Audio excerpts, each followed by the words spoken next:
Greetings, YouTube. Not one much for introductions. I've been on YouTube for a while, looking around, reading a lot of stuff, doing a lot of research on theology, basically, trying to figure out what I believe, why I believe it, looking at a bunch of different perspectives, and I've been doing this for the past maybe 2-3 years now. Sort of the long-time listener, first-time caller sort of thing going on, where I hear a lot of things and I get to this situation where I'm like yelling at the computer screen. I think that an argument is completely bogus, or I'm really enthused by it and I want to comment on it. And I've been just thinking to myself, well, I could either sit in my room and just feel all proud of myself that I came up with a great argument against that guy who will never see me, or I could jump into the fray. So this is my first foray into posting something. Who knows if I'll be posting it with any consistency whatsoever, but if for no other reason, this is a good way for me to get my ranting out. So I'll jump right into it. The topic that I picked is really just something that's kind of been annoying me for a while, because I've heard this argument used a lot. It's an argument that has been put forward by some as the best argument for atheism. And you hear it all the time. Christopher Hitchens uses it in at least every debate that I've seen. Many atheists use it. I've heard Dawkins use it. It's the argument, what should I call it? I could call it the one more God argument, or the you're an atheist too argument. Kind of like the title of Penn Jillette's book, that, reasons why you might actually be an atheist. I'll go ahead and explain the argument right now before I attempt my refutation, in case any of you haven't heard it. It can be phrased very simply, which is, you and I are pretty much the same. Me, the atheist, and you, the theist, are pretty much the same as far as all other gods are concerned, except for one. The difference between you and me is one God, and that's the one that you believe in. The long form is something like, I've heard somebody on YouTube, I can't remember who it is at this point, put it this way. I have this big stack of cards here, and on all of these cards is the name of every god who has ever been put forward by anyone. I'm going to show them to you, and you're going to tell me why you don't believe in this one, why you don't believe in this one, why you don't believe in this one, why you don't believe in this one. And lastly, after we've gone through all those hundreds of gods, I'm going to show you yours. And you tell me why you believe in this one as opposed to all those others. You and I agree about that entire stack of cards over here. It's just this one God that's the difference between you and me. You are an atheist as far as all of those gods are. And they put it this way to, I guess, try and create some sort of equivalence. Trying to say something like, you and I see Allah the same way, or we see Vishnu the same way, or we see Zeus the same way. And the only difference is that you, for some reason, believe this one God, yet you discount the existence of all the others. And I have to say, I don't hear, this argument is rarely addressed if it's brought up in a debate, and if it is addressed, it's addressed poorly. The only refutation that I've really seen that's kind of touched on the issue was a very short dismissive thing by William Lane Craig at one point.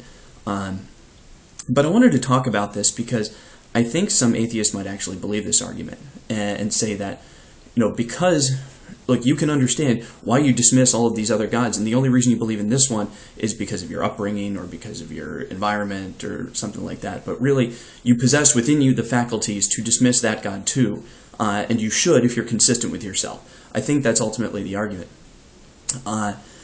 And what I wanted to do is point out that the difference between having this one God on this card here and dismissing it, putting it in that pile and having no God is huge. It doesn't really matter which God this is, but this shows that the atheist who advances this argument doesn't understand the nature of the antithesis, to borrow Greg Bonson's word, between the believing and the unbelieving worldviews.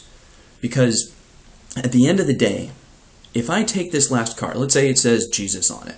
Okay, this is the last God. We've gone through all the 500 others, and I've told you why I don't believe in them.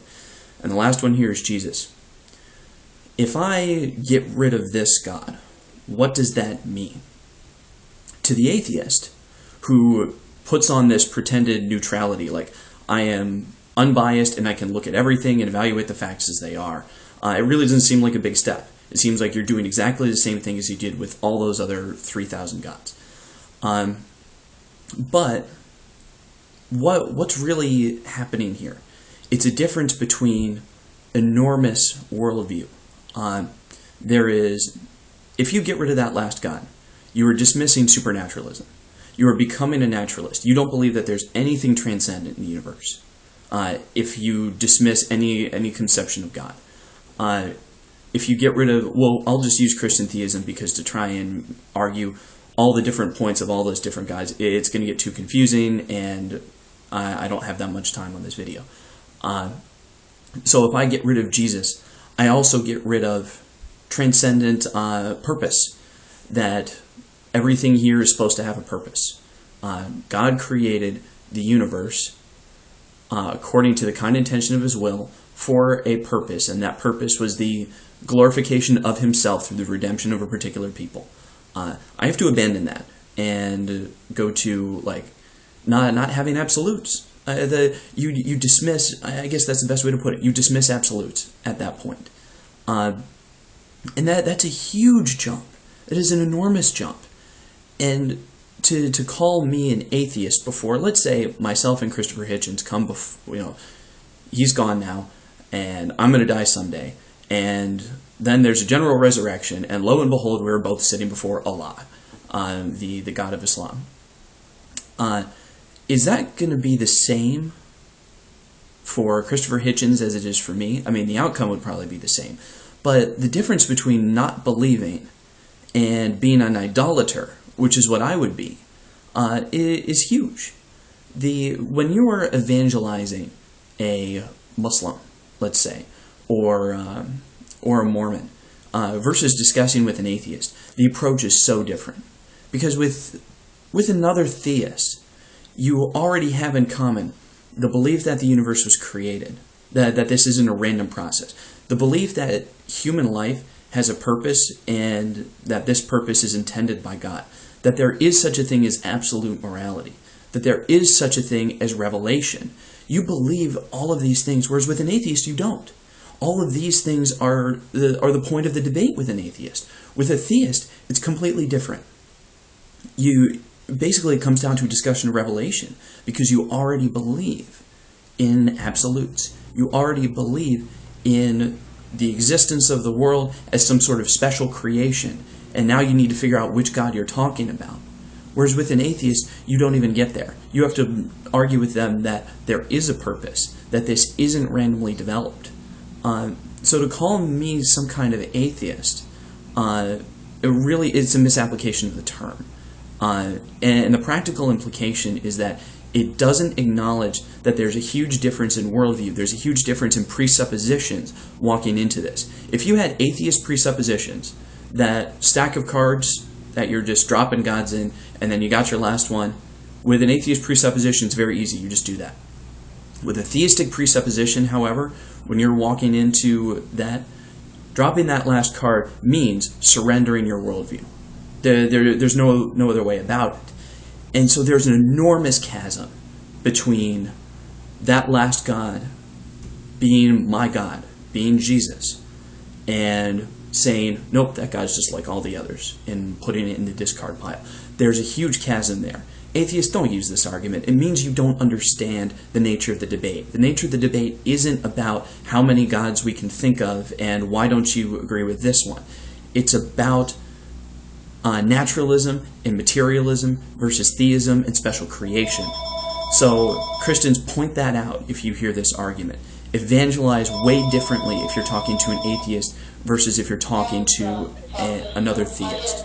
All right, I got to go. The phone's ringing. See ya.